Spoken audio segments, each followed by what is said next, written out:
സോൻപൂർ എന്നു പേരുള്ള മനോഹരമായ ഒരു ഗ്രാമമുണ്ടായിരുന്നു. അവിടെ ഒരു ഗോൾഡൻ ടെമ്പിൾ, അതായത് സുവർണക്ഷേത്രമുണ്ടായിരുന്നു.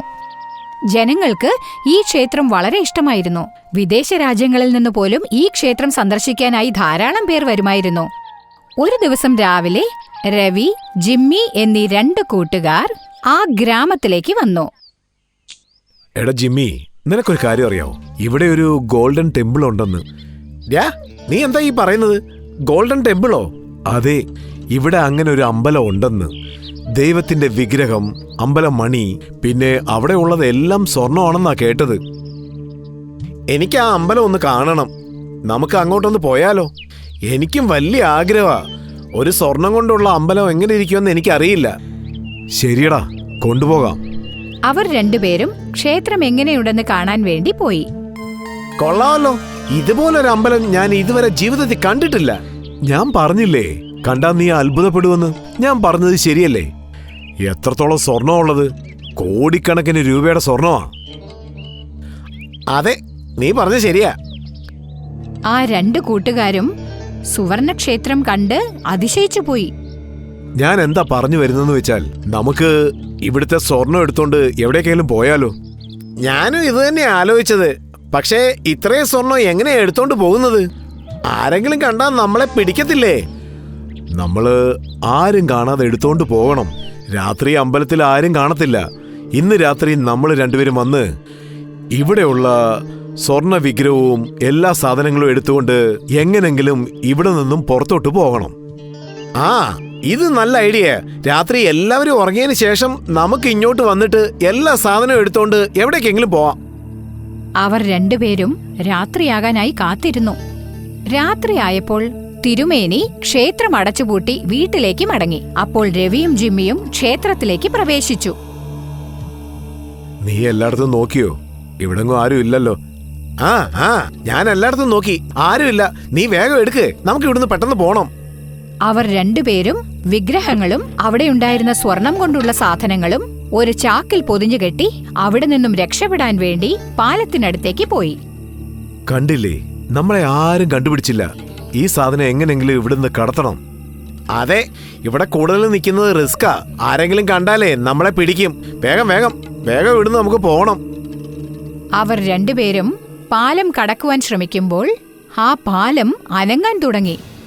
ആ പാലത്തിൽ അവർ 2 പേരും മുൻപോട്ടും പിറകോട്ടും പോയി വന്നുകൊണ്ടേയിരുന്നു. ഈ പാലത്തിന് എന്താ പറ്റിയത്? എനിക്ക് തല ചുറ്റുന്നുണ്ട്. നമ്മൾ കുറെ നേരമായിട്ട് ഇങ്ങനെ പൊയ്ക്കൊണ്ടിരിക്കുകയാണല്ലോ. എനിക്കും അതാ മനസ്സിലാവാത്തത്. കുറെ നേരമായിട്ട് നമ്മൾ ഇങ്ങനെ പോകുന്നുണ്ട്. അവരെ 2 പേരെയും കടന്നു പോകാൻ ആ പാലം അനുവദിച്ചില്ല. പെട്ടെന്ന് ആ പാലം മുകളിലേക്ക് ഉയർന്നു പൊങ്ങി. പക്ഷേ അവർ 2 പേരും ആ പാലത്തിൽ തന്നെ നടന്നുകൊണ്ടിരിക്കുകയാണ്. അയ്യോ, ഈ പാലത്തിന് എന്താ പറ്റിയത്?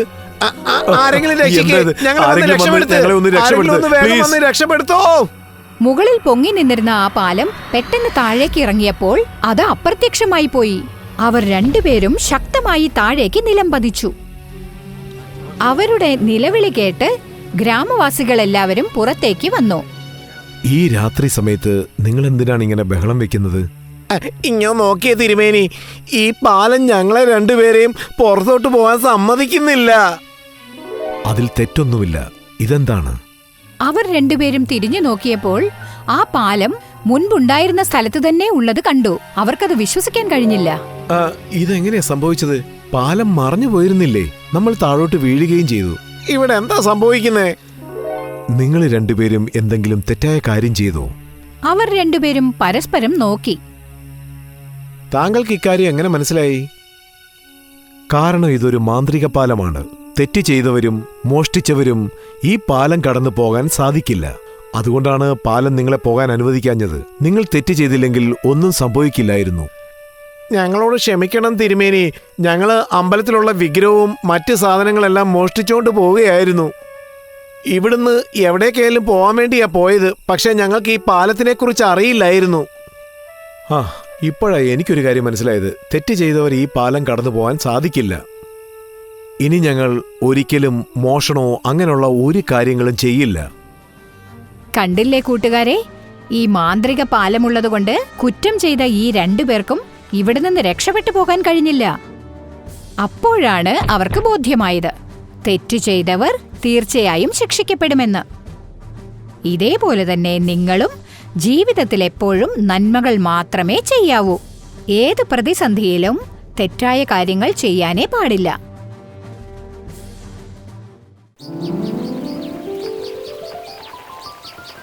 ഈ കഥ ചിണ്ടുവിൻ്റെയാണ്. അമ്മയും അച്ഛനൊപ്പം സാരംഗ്പൂർ നാട്ടിൽ താമസിക്കായിരുന്നു. ചിണ്ടുവിൻ്റെ അച്ഛൻ വളരെ ഏഴയായിരുന്നു.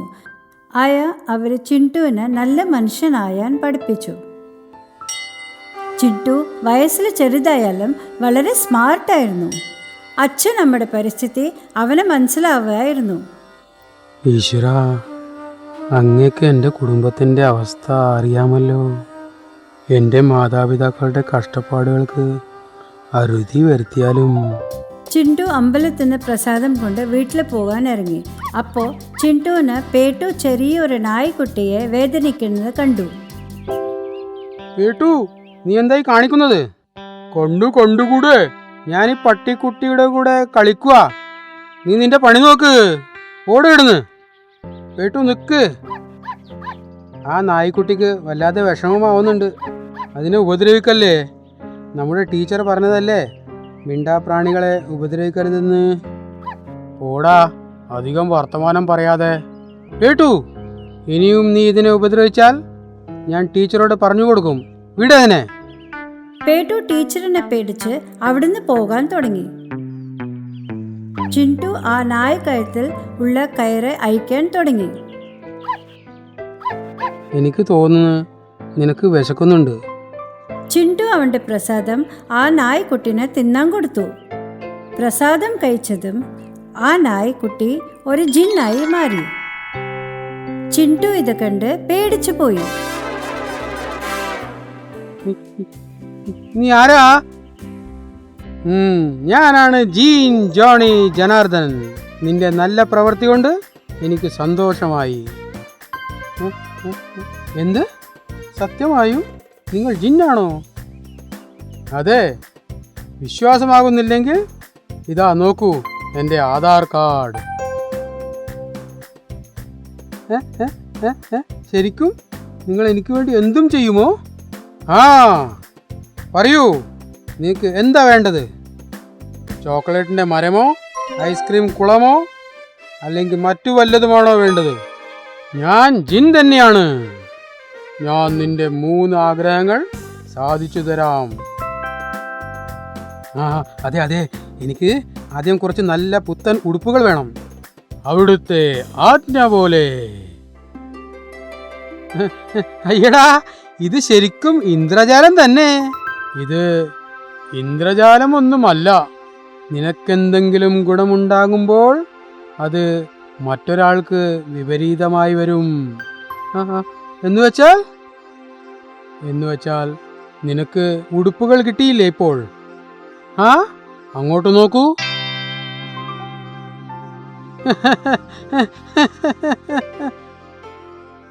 ഇപ്പൊ മനസ്സിലായോ? ജീൻ, അവന്റെ ഉടുപ്പുകൾ തിരിച്ചു കൊടുത്തേക്കൂ. ജീൻ, എനിക്ക് മറ്റുള്ളവരുടെ കയ്യിൽ നിന്നും തട്ടിപ്പറിച്ച് ഒന്നും വേണ്ട. ആരെയും വിഷമിപ്പിക്കാതെ എൻ്റെ മാതാപിതാക്കൾക്ക് സന്തോഷത്തോടെ കഴിയാനുള്ള അനുഗ്രഹം തന്നാൽ മതി. ചിണ്ടു, നിന്റെ മാതാപിതാക്കൾ ഇന്നും സന്തോഷവാന്മാരായി കഴിയട്ടെ. നിന്റെ 2ാമത്തെ ആഗ്രഹവും ഞാൻ സാധിച്ചു തന്നു. ഇനി നിനക്ക് എപ്പോഴെങ്കിലും എന്റെ സഹായം ആവശ്യമുണ്ടെങ്കിൽ എന്നെ ഓർത്താൽ മതി. ഞൊടിയിടയിൽ ഞാൻ നിന്റെ മുന്നിലെത്തി നിന്റെ 3ാമത്തെ ആഗ്രഹവും സാധിച്ചു തരും. ഇങ്ങനെ പറഞ്ഞ് ജിന്ന് പിന്നിടും നായ്ക്കുട്ടിയായി മാറിയ പിന്നെ അവിടുന്ന് പോയി. ചിണ്ടു വീട്ടിൽ വന്ന് കാണുമ്പോൾ അവന്റെ വീട് ഒരേ നന്നായിട്ട് മാറിയിട്ടുണ്ടായിരുന്നു. അമ്മേ, ഇത് എന്തായി കാണുന്നത്? ചിണ്ടുമോനെ, അച്ഛൻ നന്നായിട്ട് ജോലി ചെയ്തത് കണ്ട് നിന്റെ അച്ഛന് മാനേജറിന്റെ ജോലി കിട്ടി. അതെയോ, ഇതൊരു സന്തോഷ വാർത്തയാണല്ലോ അച്ഛാ. മോനെ, നിന്റെ സന്തോഷമാണ് ഞങ്ങളുടെയും സന്തോഷം. അച്ഛാ, ഇതിന്റെ ഒന്നും ആവശ്യമില്ലായിരുന്നു. ഇപ്പൊ മനസ്സിലായി, ഇതൊക്കെ ജിന്നിന്റെ പണിയാണെന്ന്. ആര്? ചിണ്ടു അമ്പലത്തിന്ന് വീട്ടിൽ വരുമ്പോഴുള്ള എല്ലാ കഥകളും അച്ഛനും അമ്മയോടും പറഞ്ഞു. ഓ, അപ്പോൾ അങ്ങനെയാണ് കാര്യങ്ങൾ. ആ ജിന്ന് നന്നായി വരട്ടെ മോനെ. ഓ, ഇപ്പോഴല്ലേ കാര്യം പിടികിട്ടിയത്. ഞാനും ആ ജിന്നിനെ കണ്ടുപിടിക്കാൻ പോവുകയാ. എന്റെ ആശകൾ അയാൾ സാധിപ്പിച്ചു തരുമായിരിക്കും. പേട്ടു രാത്രി ആ നായ്ക്കുട്ടിനെ തേടാൻ പോയി. അവന് ആ നായ്ക്കുട്ടി കിട്ടിയില്ല. കാലത്ത് സ്കൂളിൽ പോകുമ്പോൾ പേട്ടുവിന് ആ നായ്ക്കുട്ടി അവിടെ കണ്ടു. ആ കുട്ടീനെ കണ്ട് പേട്ടു അവൻ്റെ ടിഫിൻ ആ നായ്ക്കുട്ടിക്ക് കൊടുക്കാൻ തുടങ്ങി. അത് കഴിച്ച് നായ്ക്കുട്ടി ജിന്നായി മാറി. ഞാനാണ് ജീൻ ജോണി ജനാർദ്ദനൻ. നിന്റെ നല്ല പ്രവർത്തികൾ കണ്ട് സന്തോഷവാനായിരിക്കുന്നു. അതുകൊണ്ട് ഞാൻ നിന്റെ 3 ആഗ്രഹങ്ങൾ സാധിപ്പിച്ചു തരും. പക്ഷേ നിനക്ക് ഗുണമായി വരുമ്പോൾ അത് മറ്റൊരാൾക്ക് ദോഷമായി വരും. പേട്ടു എന്താ ചോദിക്കണം എന്ന് ആലോചിക്കാൻ തുടങ്ങി. അപ്പൊ തന്നെ സ്കൂളിന്റെ ബെല്ലടിച്ചു. എന്റെ ദൈവമേ, ഇവനെ തേടി നടന്നപ്പോൾ എന്റെ ഹോംവർക്ക് എല്ലാം ബാക്കിയായി കിടക്കുക. ജീൻ, എന്റെ എല്ലാ ഹോംവർക്കും പൂർത്തിയാക്കി തായോ, ഇല്ലെങ്കിൽ ഇന്ന് അടിയുടെ പൂരമായിരിക്കും എനിക്ക് കിട്ടുന്നത്. ആജ്ഞ പോലെ. ഇതാ നിന്റെ എല്ലാ ഹോംവർക്ക് ഞാൻ പൂർത്തിയാക്കി. ജിൻ കൊടുത്ത ഹോംവർക്ക് പേട്ടു ടീച്ചറിന് കാണിച്ചതും ടീച്ചർ പേട്ടുവിനെ അടിക്കാൻ തുടങ്ങി. നാണമില്ലേ നിനക്ക്? ഹോംവർക്ക് ചെയ്യാണ്ട് ചിന്റുവിന്റെ ഹോംവർക്ക് എനിക്ക് കാണിക്കുന്നു. ക്ഷമിക്കണം ടീച്ചർ. സോറി ഇല്ല. നാളെ നിന്റെ പാരൻസ് എന്നെ കാണാൻ വന്നെങ്കിൽ നിന്നെ ക്ലാസ്സിൽ ചേർത്തില്ല, മനസ്സിലായോ? അച്ഛൻ സ്കൂളിൽ വന്നാൽ കുറെ അടി കൊള്ളേണ്ടി വരും. ജീൻ, നിങ്ങളിത് എന്തായി ചെയ്തത്? ഞാൻ നിന്നോട് നേരത്തെ പറഞ്ഞതല്ലേ, അപ്പോൾ നീ അത് ശ്രദ്ധിച്ചില്ല. നിനക്ക് ഗുണമായി വരുമ്പോൾ അത് മറ്റുള്ളവർക്ക് ദോഷമായി വരും. ശരി ശരി ടീച്ചർ, ഇനി തൊട്ട് എനിക്ക് പണിഷ്മെന്റ് തരാൻ പാടില്ല. ഇതാ എന്റെ 2ാമത്തെ ആഗ്രഹം. ഓ, അടി കൊള്ളുന്നതിൽ നിന്ന് രക്ഷപ്പെട്ടു. ഇനി ഒരു വരം മാത്രം ബാക്കിയുണ്ട്. എന്താ ആവശ്യപ്പെടുക? Chocolate, pizza, burger. ഒരുപാട് പൈസ ആവശ്യപ്പെടാം. അതുകൊണ്ട് എനിക്ക് ഇഷ്ടമുള്ള എന്തും വാങ്ങാമല്ലോ. ഇതാണ് ശരി. ജീൻ, എന്റെ 3ാമത്തെ ആഗ്രഹം പറയാം. എനിക്ക് ഒരുപാട് പൈസ വേണം. ഞാൻ നിന്റെ ആഗ്രഹം പൂർത്തീകരിക്കാം. പക്ഷേ നിനക്ക് ഓർമ്മയുണ്ടല്ലോ, നിനക്ക് ഗുണം ചെയ്താൽ അത് മറ്റുള്ളവർക്കാർക്കെങ്കിലും ദോഷം ചെയ്യുമെന്ന്. മറ്റുള്ളവർക്ക് ദോഷം വന്നാൽ എനിക്കെന്താ? താങ്കൾ എന്റെ ആഗ്രഹം പൂർത്തിയാക്കി തന്നാലും. അവിടുത്തെ ആജ്ഞ പോലെ.